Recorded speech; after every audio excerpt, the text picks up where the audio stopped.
अस्सलाम वालेकुम, मैं हूं रेहान तारिक और आप देख रहे हैं दास्ताक। वजीर आजम इमरान खान ने एक बार फिर शरीफ खानदान को एनआरओ ना देने का ऐलान किया है।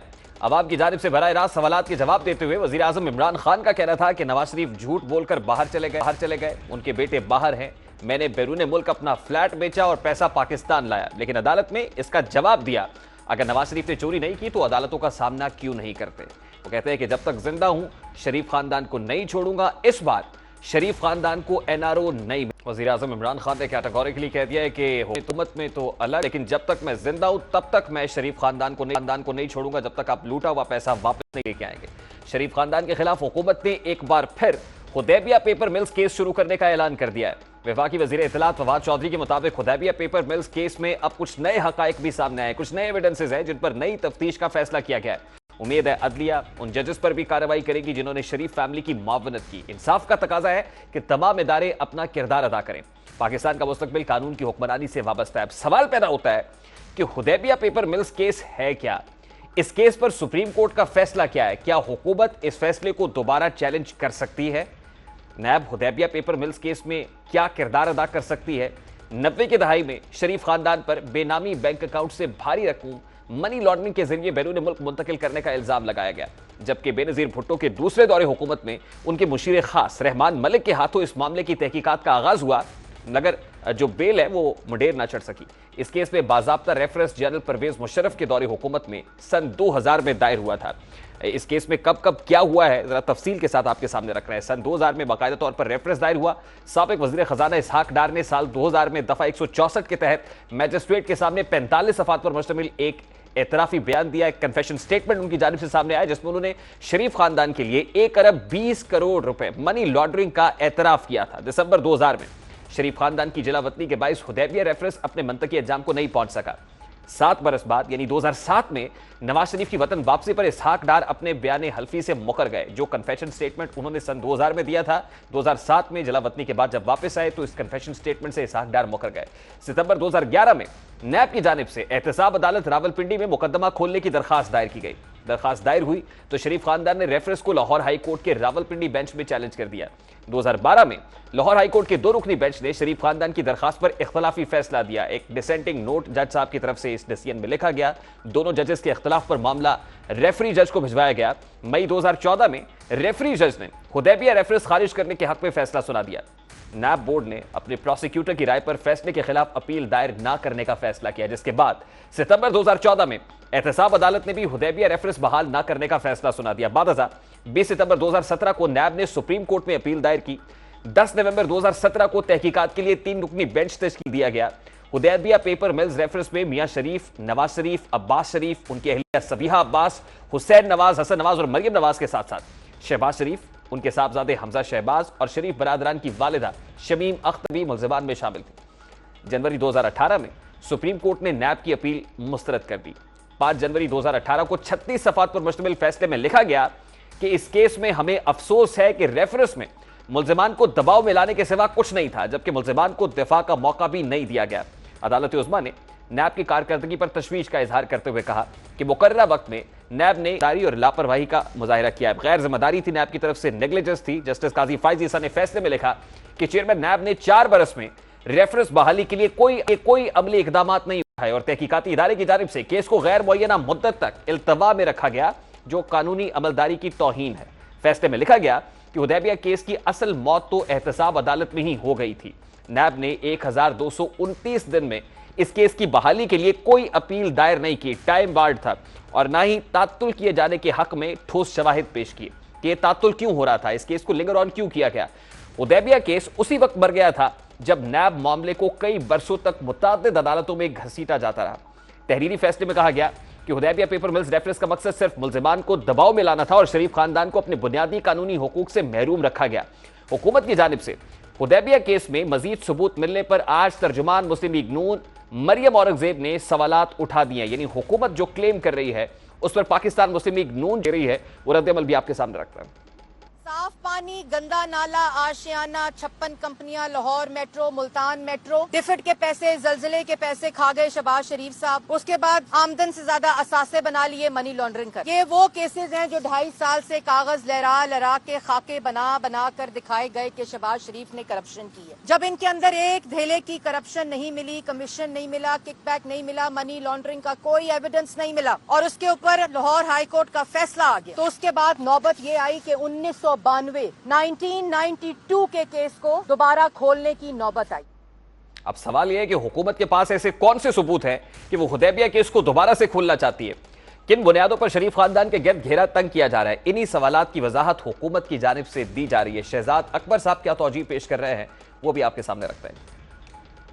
एविडेंस के ऊपर भी केस दोबारा खुल सकता है और उसके साथ साथ इस केस में कभी अरेंजमेंट नहीं हुई थी, यानी कि चार्जशीट नहीं हुई थी, तो इसमें कोई वो डबल जेपडी वाला नहीं है। अगर कोई न्यू फाउंड एविडेंस आता है या कोई भी ऐसी टेक्निकल चीज़ आती है जिसके ऊपर दोबारा से तहकीकात हो सकती हैं, तो तहकीकात के बाद वो केस दोबारा खुल भी सकता है। क्योंकि न्यू फाउंड एविडेंस आया है, क्योंकि बड़ा सिंपल मैं आपको चीज़ बताता हूँ ना, इसमें कोई एक्विटल नहीं है, कोई कन्विक्शन नहीं है। सो एक्विटल और कन्विक्शन नहीं होगी तो फिर ये सिचुएशन दूसरी बन जाती है। अब सवाल तो ये कि तहरीक इंसाफ हुकूमत केस की दोबारा तफ्तीश क्यों चाहती है?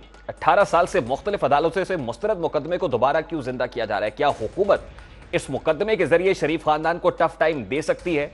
अब अगर इस जजमेंट जो सुप्रीम कोर्ट की तरफ से दी गई है 2018 में, जो 36 सफ़ात पर मुश्तमिल है, सुप्रीम कोर्ट के तीन रुकनी बेंच की तरफ से यह फैसला लिखा गया, ऑथर जज जस्टिस काजी फाइज ईसा की तरफ से रिमार्क्स दिए गए और उसमें मुख्तलिफ सवालात जो सामने आ रहे थे, उसमें सुप्रीम कोर्ट की तरफ से चंद चीजें वाजे कर दी गई हैं। उसमें वाजे तौर पर यह बात सामने आ गई कि इस्तगासा मुकदमा साबित करने में नाकाम रहा है, टाइम बार्ड था, इसमें गैर जरूरी इल्तवा हुआ है, 1229 दिन तक इसकी पैरवी नहीं की गई। और दूसरी तरफ हुकूमत यह कहती है कि ये जो मामला है खासतौर पे हुदैबिया पेपर मिल्स का, ये मदर ऑफ ऑल क्राइम्स हैं। इस हवाले से खान साहब बारहा कह चुके हैं, उनका 12 दिसंबर 2017 का एक स्टेटेड पोजीशन है जिसमें उन्होंने पहले ही कहा था कि हुदैबिया पेपर मिल्स जो है इसको वो परसू करेंगे और इसी में से जो है वो शरीफ खानदान के अगेंस्ट बहुत सारे शवाहिद भी निकलेंगे। आपको याद होगा कि पनामा की GIT पर जब हियरिंग जारी थी सुप्रीम कोर्ट ऑफ पाकिस्तान में, तो उसमें भी बारहा हुदैबिया पेपर मिल्स का जिक्र आया है। लेकिन इस केस से मुताल्लिक खासतौर पर इसहाक डार साहब का जो कन्फेशन स्टेटमेंट है, 164 का बयान जिसको इकबाली बयान कहा जा रहा था और इसहाक डार साहब का जो नाम मुल्ज़िमान की फहरिस्त में था, इसी बयान के बाद उसको निकाल दिया गया था। लेकिन इसहाक डार साहब अपने बयान से मुनहरिफ तो हो ही गए, लेकिन उसके साथ साथ सुप्रीम कोर्ट की जजमेंट के अंदर वाज़े तौर पर यह कहा गया कि यह कन्फेशन स्टेटमेंट उस वक्त तक एक्सेप्ट नहीं किया जा सकता जब तक ये स्टेटमेंट चेयरमैन नैब के सामने, नैब ऑर्डिनेंस के मुताबिक चेयरमैन नैब के सामने न दिया हो, एहतसाब अदालत के रूबरू ना दिया हो और जब तक शरीफ खानदान के लोग सामने ना होते, जिस वक्त इसहाक डार साहब ये स्टेटमेंट दे रहे थे, यानी नवाज शरीफ साहब की अदम मौजूदगी में दिया है, शहबाज शरीफ साहब उस वक्त मौजूद नहीं थे, इसलिए सुप्रीम कोर्ट ने यह कहा कि इसकी कोई हैसियत नहीं है, जिसका बार बार पाकिस्तान तहरीक इंसाफ हुकूमत कहती है कि कन्फेशन स्टेटमेंट और खुद इसहाक डार साहब ने दिया है। दूसरी बात ये 164 के बयान से मुताल्लिक है, फिर नैब को दबाव में कोशिश की गई, ये इल्जाम भी लगाया गया कि नैब को प्रेशराइज करने की कोशिश की गई। सुप्रीम कोर्ट की जजमेंट के अंदर भी ये वाज़े तौर पर लिखा गया कि असल में जिस वक्त ये केस चला, बनाया गया, उस वक्त तो एग्जाइल में थे मियां बरादरान। अब पाकिस्तान मुस्लिम लीग नून क्या करने जा रही है इस तमाम तर मामले पर हुकूमत की तरफ से इनिशिएट अगर ये केस किया जाता है, बात करेंगे। इस वक्त पाकिस्तान मुस्लिम लीग नून के रहनुमा सेनेटर आजम नजीर तारड़ साहब ने हमें ज्वाइन किया है। अस्सलाम वालेकुम तारड़ साहब, बहुत बहुत शुक्रिया आपके वक्त के लिए। सबसे पहले तो ये फरमाइएगा कि पाकिस्तान तहरीक इंसाफ की एक स्टेटेड पोजीशन है, प्रिंसिपल स्टैंड है कि शरीफ खानदान के against mother of all crimes ये हुदैबिया पेपर मिल्स केस है।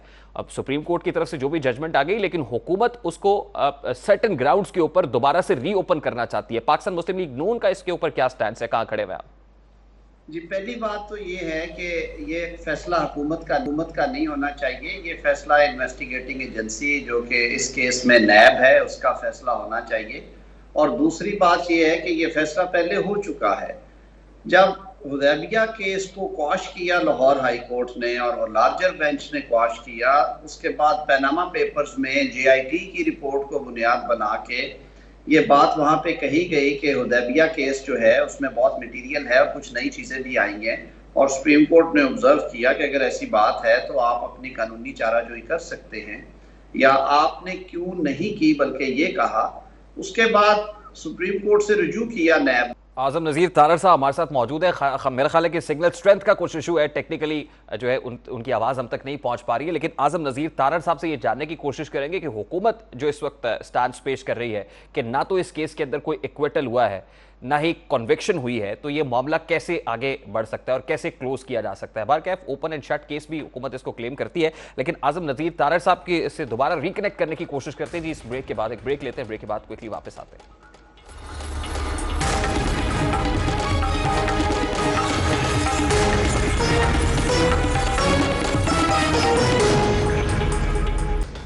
Welcome back after break viewers. Break पर जाने से पहले सेनेटर आजम नज़ीर तारड़ साहब हमारे साथ मौजूद थे। तारड़ साहब, आई होप कि मेरी आवाज़ आप तक ठीक पहुंच रही है और सिग्नल स्ट्रेंथ का इशू रेक्टिफाई हो गया है।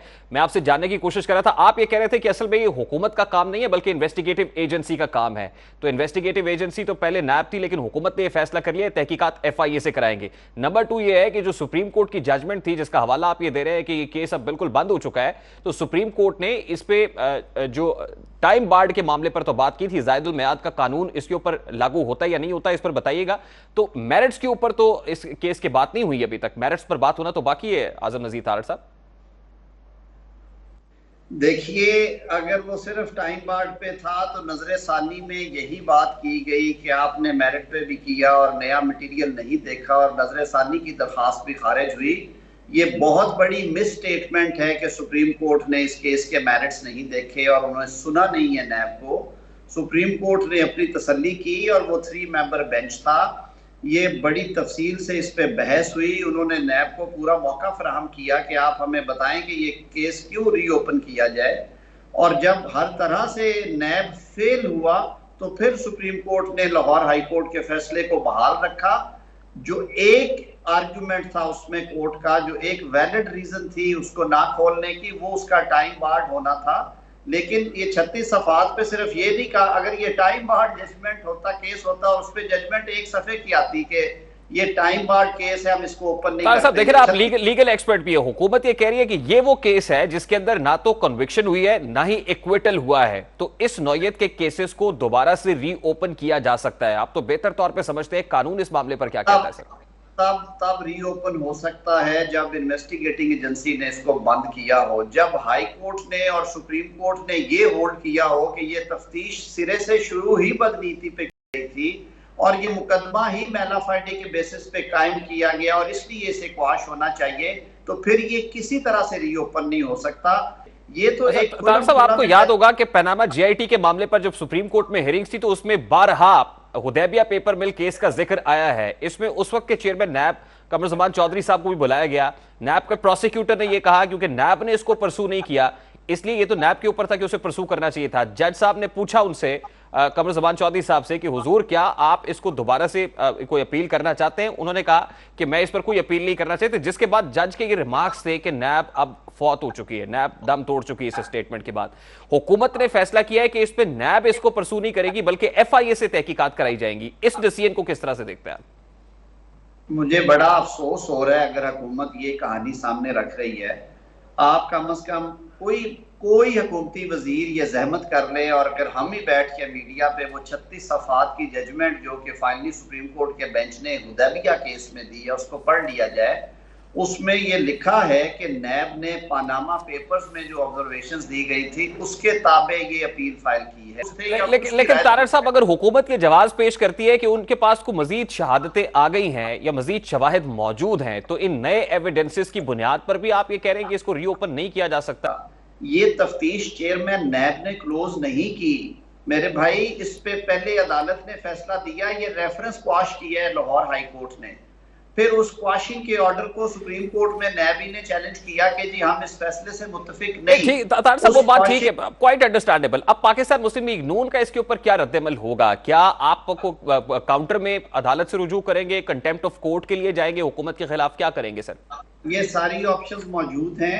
अभी तो इन्होंने जुबानी नारा मारा है, ये इस तरह की भड़के मारते हैं बगैर कानून पढ़े और बगैर फैसले पढ़े। मुझे ये यकीन है कि ये फैसला भी कैबिनेट ने बिल्कुल इस पे डिलिबरेट नहीं किया होगा। ये किसी एक ब्रेन की पैदावार है किसी एक शाम को ये ज़हन में ब्रेन वेव आई है किसी खास माहौल में बैठे हुए किसी शख्स को, और उसने कह दिया कानून का ऐसे मजाक नहीं बनना चाहिए। शहबाज शरीफ केस से मुतालिक मैं आपसे इख्तिसार से जानना चाहूंगा कि नैब ने नाम एक तो ईसीएल में डालने से मुतालिक इस्तदा की है वजारत दाखिला से, दूसरा ये कि सुप्रीम कोर्ट से रुजू करने का फैसला कर लिया है जमानत मनसूखी से मुतालिक।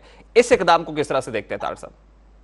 देखिए, सुप्रीम कोर्ट में जाना हर तफ्तीशी एजेंसी का राइट है। वो अगर खुश नहीं है जमानत के फैसले से तो जरूर जाए, लेकिन मुझे जिस बात की तकलीफ हुई है, अगर आप रिकॉल करें तो आज से 4 रोज पहले जब शहबाज शरीफ साहब को रात को एयरपोर्ट पे रोक लिया गया और सुबह जब मुस्लिम लीग नून के लोग FIA के दफातर में गए तो गवर्नमेंट की तरफ से ये एलामिया जारी हुआ जिसमें शहजाद अकबर साहब और फवाद चौधरी साहब आगे आगे थे कि किसी एक शख्स की खातर सरकारी दफातर नहीं खोले जा सकते, छुट्टियों का इंतजार करें, छुट्टियां खत्म होंगी तो देखेंगे इसमें क्या करना है। लेकिन मेरे लिए ये बड़ी हैरत की बात है कि आज छुट्टी वाले दिन नैब ने डिलिबरेट किया है बैठ के और उन्होंने ये डिसाइड किया है कि शहबाज शरीफ के खिलाफ सुप्रीम कोर्ट से रुजू किया जाए। आज छुट्टी वाले दिन नैब के दफ्तर खोले गए हैं और लोग वहां पे बैठे हैं और उन्होंने ये तय किया है कि शहबाज शरीफ का नाम दोबारा ECL में डालने के लिए तहर्रुक किया जाए। तो ये उनके झूठ पकड़े गए हैं बेसिकली। और sir at this point in time sir जो सिनारियो बन रहा है, क्या समझा जाए कि शहबाज शरीफ साहब अब बाहर नहीं जा पाएंगे या मुश्किल हो जाएगा अब शहबाज शरीफ साहब का लंदन जाना? बिल्कुल उनको जाना चाहिए और वो जाएंगे इसलिए कि उनके पास अदालती फैसला है। नैब और जो नैब के हवारी हैं उन्हें कंटेम्प्ट प्रोसीडिंग्स का सामना करना पड़ेगा। नहीं, लेकिन सर ये अदालती फैसला तो वो इमिग्रेशन हुकाम को भी दिखाते रहे वहां पर FIA की मुतल्लिका इंतजामिया को, उन्होंने नहीं माना। उन्होंने कहा जब तक हमारे पास जो है वो इसको स्टेटस को अपडेट नहीं किया जाता हम इनको बोर्डिंग की इजाजत नहीं देंगे। मैं अब इस पे सिर्फ शर्मसार ही हो सकता हूं कि मैं एक ऐसे मुल्क का बाशिंदा हूं जहां पे अदालती अहकामात को एक थानेदार जो है वो हवा में उड़ा देता है और हम सारे बैठ के उस पर ठट्ठा लगाते रहते हैं। मेरे लिए ये बड़ी तकलीफ से बात है। ये गवर्नमेंट को खुद होश के नाखुन लेने चाहिए। अदालती फैसलों के साथ इस तरह का भोंडा और संगीन मजाक कम अज कम मैंने तो होते हुए नहीं देखा। ये बड़ा अनफॉर्चुनेट है। अच्छा, इसके ऊपर काउंटर स्ट्रैटेजी क्या होगी सर पाकिस्तान मुस्लिम लीग नून की? जब इस्तदा हो गई है वजारत दाखिला से, कल वजारत दाखिला में एक अहम इजलास भी बुला लिया गया है शहबाज शरीफ साहब का नाम ECL में डालने से मुताल्लिक, फिर सुप्रीम कोर्ट से रुजू भी करने जा रहे हैं, तो in the meanwhile Shahbaz Sharif साहब उड़ान भर लें लंदन के लिए, इसके लिए पाकिस्तान मुस्लिम लीग नून और उनकी कानूनी टीम आप लोग क्या मशवरा देंगे और क्या करेंगे? देखिए, अब हम उन्हें डंडों से तो नहीं जहाज पे बिठाएंगे कि आप उनको जाके कहें कि जी हमें रास्ता दें और हमने बैठने। हमारे पास अदालती फैसला मौजूद है। गवर्नमेंट डिपार्टमेंट से आप ये तवक्को नहीं रखते कि वो हाई कोर्ट्स के ऑर्डर्स को इस तरह से फ्लाउट करें। अदालतें दोबारा खुल रही हैं, अगले मंडे से इंशाअल्लाह अज़ीज़ हम अदालत से रजू करेंगे।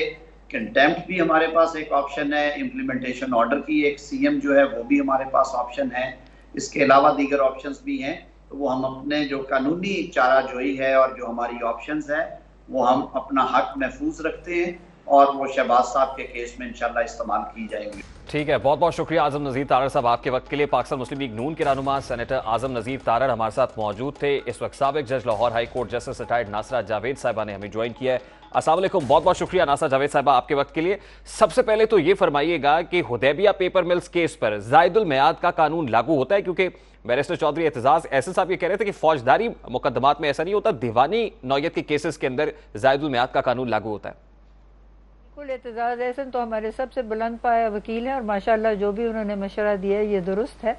बात यह है कि जहाँ तक ये लिमिटेशन का ताल्लुक है ना, अब हमारे यहाँ नज़ीर बन चुकी है कि ये नवाज शरीफ जब बाहर वापस आए थे ना जद्दे से, जहाँ इनको किया हुआ था मुल्क बदर मुशर्रफ ने, तो इन्होंने वापस आके अपील डाली थी। तो उस वक्त सुप्रीम कोर्ट ने कहा था कि जी ये अपील जो है हम टाइम बार्ड नहीं समझेंगे, इसको हम वेवर देंगे यानी इस्तिस्ना दे देंगे और इसको हम सुन लेंगे। तो अब ये तो मुनसिर है कि सुप्रीम कोर्ट इसको किस तरह देखता है। वैसे तो लिमिटेशन डेफिनेटली सेट हुई, तो कई साल पुराना है हुदैबिया पेपर मिल का जो है फैसला, और ये इन्होंने ही तो किया था काजी फैज ईसा ने, जिसकी वजह से ये उनके ऊपर ये रेफरेंस भी खैर मूव हुई थी। तो अब ये देखें ऊंट के सकर। देखिए नासर जावेद साहब, देखिए लाहौर हाई कोर्ट की तरफ से फैसला आ गया। लाहौर हाई कोर्ट के फैसले को लेकर नैब सुप्रीम कोर्ट से रुजू करता है। सुप्रीम कोर्ट की तरफ से एक डिसीजन डिटेल्ड जजमेंट जाती है 36 सफ़ात पर मुश्तमिल, और उनकी तरफ से कहा जाता है कि 1229 रोज गुजर चुके, अब आप सुप्रीम कोर्ट से रुजू कर रहे हैं। इसको टाइम बार्ड बनाकर उन्होंने ये फैसला दे दिया। तो जब इस पर रिव्यू पिटिशन भी हुई, रिव्यू के अंदर भी फैसला जो है वो अगेंस्ट ही आया पिटिशनर के, तो आपको लगता है कि इस केस को फिर से रीओपन किया जा सकता है या फिर ये ट्रायल हो सकता है?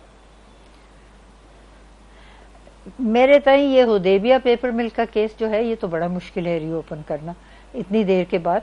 ये जो इन्होंने अली बाकर नजफी ने 3 मेंबर बेंच ने फैसला दिया है शाहबाज को कि आप चले जाएं, और मैं देख रही थी सहरी टाइम ही वो जा रहे थे कि एयरपोर्ट में लाउंज में चले गए, तो जब सहरी ख़त्म हुई मैंने समझा बस अब इनका जहाज़ परवास कर जाएगा, लेकिन उसी वक्त वहाँ उन्होंने कह दिया कि जी इनके पास अभी इनका नाम जो है ये पूरी तौर पर क्लियर नहीं है, तो हम इनको जाने नहीं देंगे। अब ये मैं देखती हूँ कि हमारे यहाँ हालात कैसे मुश्किल हो गए, हर तरफ से कम ज़रफ़ी ही नज़र आती है। सबसे पहले तो ये है कि जब हाई कोर्ट के 3 मेंबर बेंच ने फैसला दे दिया हुआ, तो ये तो तौहीन अदालत है सरासर कि ये उनको जाने नहीं दे रहे और कहेंगे नहीं अभी FIA की आप लिस्ट पे हैं, और उधर से नैब भी कह रहा है कि जी इनको आपने नहीं जाने देना। तो एक तो वो अपने ज़र्फ़ का मुजाहरा कर रहे हैं, एक ये देखिए शहबाज शरीफ 30 साल इन्होंने हुकूमत की है पंजाब में, and health is a provincial subject. आप बताएं जो भी इनको तकलीफ है उसका इलाज यहाँ क्यों नहीं हो सकता? हो सकता है। एक तो उनको, और दूसरी बात है उन्होंने श्योरिटी स्टैंड की हुई है नवाज शरीफ की। सबसे अहम बात तो ये है उन्होंने श्योरिटी दी थी कि नवाज शरीफ वापस आ जाएंगे, नवाज शरीफ तो वापस नहीं आए, तो ये क्या अमर माने है कि ये भी वापस ना आए? मुझे तो लेकिन आसिफ जावेद साहब इस पर तो हुकूमत को चाहिए था कि हुकूमत अदालत से रुजू करती और बताते कि नवाज शरीफ साहब के गारंटर थे, उनके खिलाफ कार्रवाई की जाए, उस पर हुकूमत ने कुछ नहीं किया।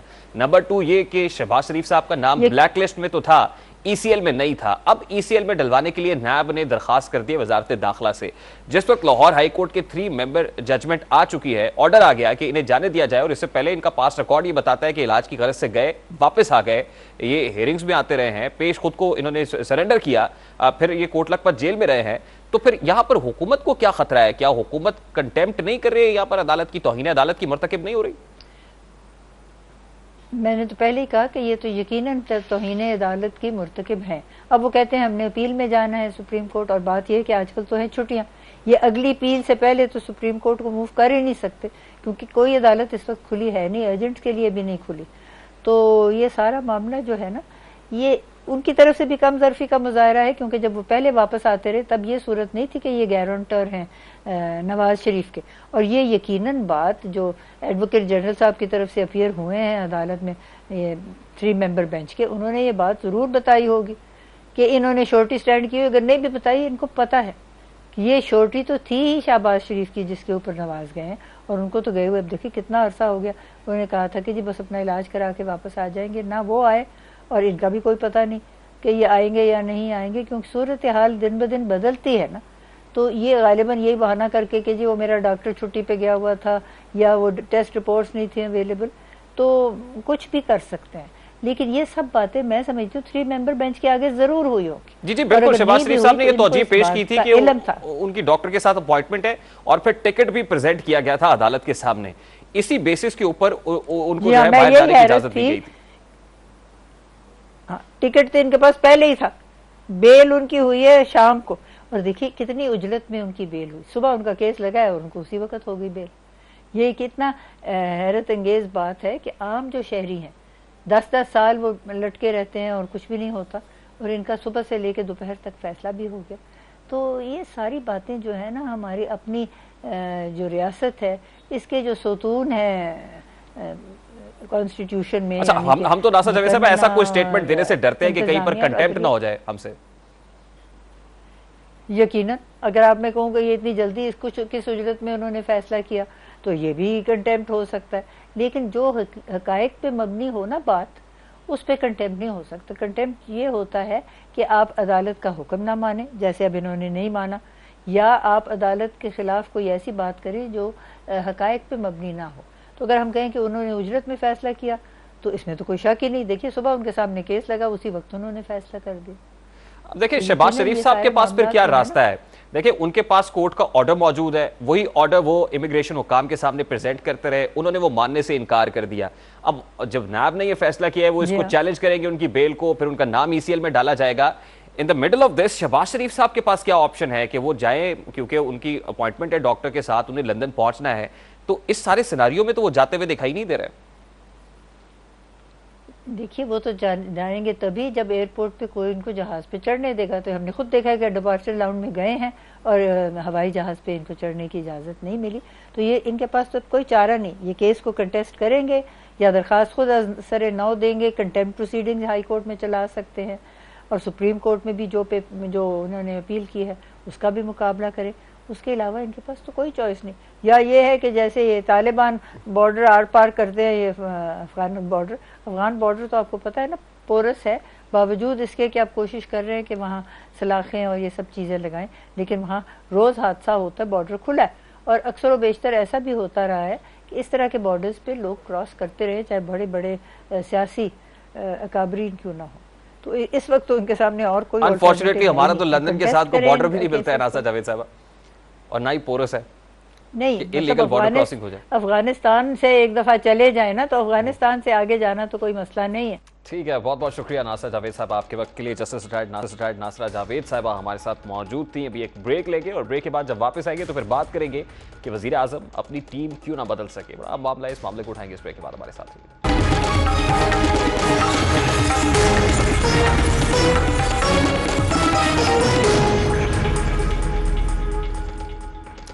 Welcome back. आज मीर रियासत वजीर आजम इस्लामी जमहूरिया पाकिस्तान मोहतरम इमरान खान ने अवामी शिकायत सुनी। अवाम ने जहां दीगर मसाइल पर बात की, वहीं वजीर आजम से एक अहम सवाल भी पूछा गया। यह सवाल वजीर आजम से उनकी टीम से मुताल्लिक था। वजीर आजम का अपने इंतखाब और टीम से मुताल्लिक क्या कहना था, सबसे पहले वो आपको दिखाते हैं। 11 खिलाड़ी है मेरी टीम में। हर कोई तो सुपरस्टार नहीं होता, कोई अच्छा करता है, कोई बुरा करता है। जो बहुत ही बुरा करता है उसको टीम से निकाल के दूसरे को ले आते हैं। जो अच्छा करते स्टार्स होते हैं तो वो तो सबके सामने आ जाते हैं। हमारे कई वज़रा बड़ा ज़बरदस्त काम कर रहे हैं और कई वज़रा अगर वो अच्छा काम नहीं करेंगे तो फिर टीम बदलनी पड़ेगी। मीर रियासत, आपकी बात बजाय कि टीम का हर खिलाड़ी सुपरस्टार नहीं होता, लेकिन मीर रियासत आपने खुद ही बताया था कि आपके पास 200 बंदों की सुपरस्टार टीम है। कौम ये सवाल पूछने में बजाय कि आपके 200 सुपरस्टार्स कहां हैं। मीर रियासत, आपने खिलाड़ियों की कारकर्दगी पर टीम बदलने का मौक़िफ़ अपनाया, लेकिन सवाल तो ये भी है कि आपने अपने कौन कौन से खिलाड़ी कारकर्दगी ना दिखाने पर तब्दील किए। आपने काबीना में रद्दबदल किया, आपने ओपनर्स को चौथे और 5वें नंबर पर भेजकर आजमाया, आपने गली के फील्डर्स को एक्स्ट्रा कवर पर खड़ा करके भी देख लिया, आपने ऑन साइड्स को ऑफ साइड्स पर आजमा लिया, आपने सर्कल में मौजूद खिलाड़ियों को बाउंड्रीज पर भी भेजकर देख लिया, आपने स्लिप के खिलाड़ियों को एक्स्ट्रा कवर पर भी भेजा, लेकिन कुछ भी नहीं बदला। मीर रियासत, आपने स्पिनर्स की जगह फास्ट बॉलर्स को भी आजमाया, मगर ड्रेसिंग रूम की पोजीशन जो की तू दिखाई दे रही है।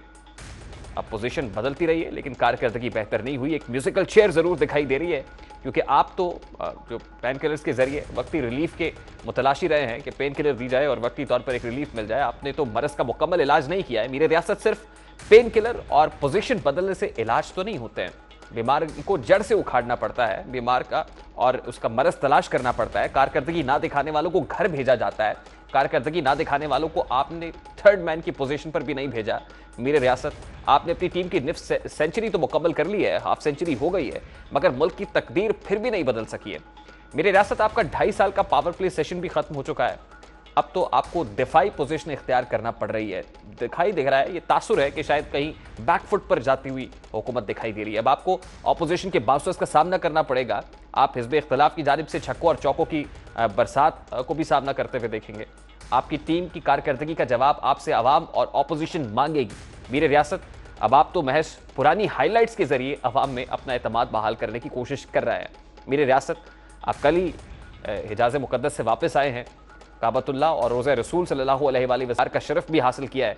मीर रियासत, आज आपके दौरे के हवाले से आपके मुआविन खुसूसी ताहिर अशरफी साहब ने भी अपडेट किया है। वो क्या कह रहे थे, जरा आवाम के सामने भी रखता है। जो जज्बात देखे हैं, कल भी इमाम हरम काबा शेख अब्दुर्रहमान सुदेश ने मुझे ये पैगाम दिया कि आप वजीर आजम इमरान खान साहब से जब जाकर मिले तो उन्हें कहें कि हम उनके साथ हैं इस्लामिक फोबिया के खिलाफ, तौहीन नामूस रिसालत के मसले पर, उम्मत के मसाइल के अंदर रसूल सल्लल्लाहु अलैहि वसल्लम का खोला जाना और खान साहब और उनके साथ जो वफ्द था उसको हुजरा सय्यदा तय्यबा ताहिरा अम्मा आयशा सिद्दीका रज़ी अल्लाह तआला अन्हा में दाखिले का जो है इज़न और बैतुल्लाह में दाखिले का इज़न, ये अल्लाह का करम है। मीर रियासत, मोहतरम वज़ीर आज़म पाकिस्तान हिजाज़ मुक़द्दस की ज़ियारत यकीनन सादत की बात है, इस पर कोई शक नहीं है, कोई दो राय नहीं है। लेकिन मीर रियासत, ये कौम समझने से कासिर है कि जब जब मुल्क की क़यादत पर सियासी क़यादत सरबराहान पर कोई मुश्किल वक्त पहुंचता है, कोई डिफिकल्ट टाइम्स होते हैं तो सऊदी अरब का रुख क्यों करता है? ज़्यादा दूर नहीं जाते, परवेज़ मुशर्रफ के दौर को याद करते हैं जब पाकिस्तान मुल्की और बैन अल-अक़वामी सतह पर मसाइल का शिकार था, मजहबी और सियासी जमात मुशर्रफ के खिलाफ मैदान में थी, सीना सबर थी। इसी दौरान साबिक सदर फौरी तौर पर मक्का मुकरमा पहुंच गए और उन्होंने वतन वापस आकर लहरा कर ऐलान किया था, बाजू लहरा रहे थे, मुक्के लहरा कर कह रहे थे कि वो दुनिया के वाहिद शख्स हैं जिनके लिए काबतुल्लाह की छत खोली गई, जिन्होंने बैतुल्लाह की छत पर नवाफिल अदा किए। जून 2017 उस वक्त के वज़ीर आज़म नवाज शरीफ के खिलाफ GIT की तहकीकात जारी थी, तो वो भी हरम काबा की ज़ियारत को पहुंचे। रियाजुल जन्ना में नवाफिल की तस्वीर और वीडियोज़ भी शेयर की जाती रहीं। मीर रियासत मकामात मुक़द्दसा की ज़ियारत बाइसे सादत है, लेकिन हुक्मरानों को अवाम के हवाले से यकीनन पूछा जाएगा। मीर रियासत मोहतरम वज़ीर आज़म, क्राइसिस मैनेजमेंट और टीम में पोजीशन बदलने से अवाम की तकदीर यकीनन नहीं बदल सकती है, बस इसके लिए अवामी मसाइल को हल करना होगा। मेरी रियासत, आज हमारी टीम ने भी कोशिश की कि आपके सामने कौम का मुकदमा पेश किया जाए। हमारी टीम ने आपके नंबर पर तकरीबन 107 मरतबा कॉल की, लेकिन हमारी कॉल नहीं मिली। हमारी कोशिशें बेसूद साबित हुई, लेकिन इन्हीं कोशिशों के हवाले से मुस्लिम लीग नून की तर्जुमान मरियम औरंगजेब ने भी बात की। वो किन तहफ़्फ़ुज़ात का इजहार कर रही थी, जरा वो भी आपके साथ। देखिए, ये प्रेसिडेंट नवाज शरीफ ने सेट किया था, ये इमरान खान के बस की बात नहीं है। बैन जो होती है शहरियों की भर कर वज़ीर आज़म हाउस आती है और साथ वाले कमरे में बिठाई जाती है और कॉल्स ली जाती हैं। अगर आपने अवाम की बात सुननी है तो मैं आपको चैलेंज करती हूँ, मैं आज आपके तवस्सुत से इमरान खान को चैलेंज करती हूँ कि मैं कॉल करूँगी, मेरी कॉल सुने और फिर उस कॉल को। अभी एक ब्रेक लेंगे और ब्रेक के बाद जब वापस आएंगे तो फ़लस्तीन की सूरत हाल पर बात करेंगे। इस ब्रेक के बाद हमारे साथ रहिए।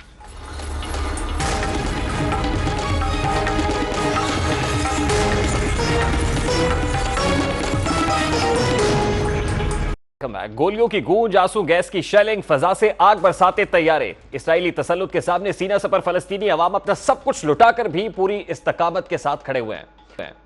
पूरी उम्मत मुस्लिमा शदीद इस्तराब में मुब्तला है। नील के साहिल से काशगर तक फलस्तीनी अवाम और अलकुदस का दर्द महसूस किया जा रहा है। सवाल यह है कि इस इश्क की वजह क्या है? उम्मत मुस्लिमा इस सरजमीन से इतना इश्क क्यों करती है? अंबिया का मस्कन, जैतून और तूर सीना का देश उम्मत मोहम्मदी सल्लल्लाहु अलैहि वसल्लम के इश्क की बुनियाद और मोहब्बत का निशान भी है। फ़लस्तीन वो देश है कि जिसकी जानिब हज़रत इब्राहीम अलैहिस्सलाम ने हिजरत की, जहाँ खुशलहान नबी हज़रत दाऊद अलैहिस्सलाम ने सुकूनत इख्तियार की, महराब तामीर कराया गया। इसी सरजमीन पर हज़रत ज़करिया अलैहिस्सलाम ने भी महराब तामीर कराया। अल्लाह के नबी हज़रत सुलेमान अलैहिस्सलाम की सल्तनत का दारुल हुकूमत इसी देश में वादी अल नबल है, जिस पर कुरान करीम में पूरी सूरह मुबारक है। फ़लस्तीन वो मुल्क है जहाँ लूत अलैहिस्सलाम की कौम को अजाब से निजात मिली थी, वो मुल्क जिसे मूसा अलैहिस्सलाम ने मुकद्दस शहर बना दिया। फ़लस्तीन तो वहदनियत की अलामत है, यूनिटी का एक सिंबल समझा जाता है। यही वो देश है जहाँ ईसा अलैहिस्सलाम की विलादत हुई, जहाँ मरियम की पाक दामनी की गवाही दी गई। इसी फ़लस्तीन से ईसा को आसमान पर उठा लिया गया और ज़ुहूर हज़रत ईसा भी इसी मुल्क में सफ़ेद मीनार वाली मस्जिद में होगा। इसी फ़लस्तीन में दज्जाल का कत्ल भी होगा।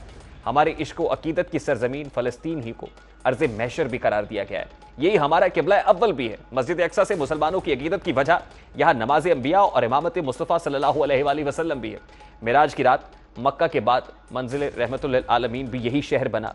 हज़रत उमर के हाथों शहर का फ़तह होना, सलाहुद्दीन अय्यूबी की फतूहात की बुनियाद भी यही अर्ज़ मुक़द्दसा रही है। यही वो देश है जिसकी फतह के लिए 5000 से ज़ायद सहाबाए कराम ने जाबे शहादत नोश किया। अर्ज़ फ़लस्तीन पर एक बार फिर कब्जा है। फ़लस्तीनी अपने घरों से बेघर हैं। मस्जिद अक्सा में एतकाफ में मौजूद फरजंदाने तौहीद पर गोलियां बरसाई जा रही हैं। मस्जिद अक्सा की दीवार के साथ खड़े हज़ारों शिद्दत पसंद इसराइली मीनारों से उठे शोलों पर जश्न मना रहे हैं। जुल्म बर्बरियत की दास्तान सिर्फ मस्जिद अक्सा तक महदूद नहीं है, बल्कि गजा पर इसराइली तैयारों की बमबारी गुज़श्ता 2 रोज से जारी है। 12 मासूम बच्चों समेत 30 निहत्ते फ़लस्तीनी इस जुर्म में शहीद हो चुके हैं। जख्मी और गिरफ्तार होने वाले फ़लस्तीनियों की तादाद तजावुज़ कर चुकी है। हो चुकी बारिश बमों की बस्ती अफगान पर, हशरबदारी हुआ है शाम और लबनान पर, खौफ के बादल हैं छाए गुलशन ईरान पर। जाने कितने मर गए और कितने मर जाने को हैं। आज फिर आंखों के पैमाने छलक जाने को हैं। उम्मते मुस्लिमा के दर पर ये मंजरकशी दस्तक भी दे रही है और इकबाल के उस शेर के मिसदाक है कि अखुवत इसको कहते हैं, चुभे कांटा जो काबुल में तो हिंदुस्तान का हर पीरो जमा बेताब हो जाए। उम्मत मुस्लिमा को बेताब होने की जरूरत है। ये तो था आज का दस्तक। आपसे मुलाकात होगी इंशाअल्लाह कल। तक ख्याल। अल्लाह हाफ़िज़।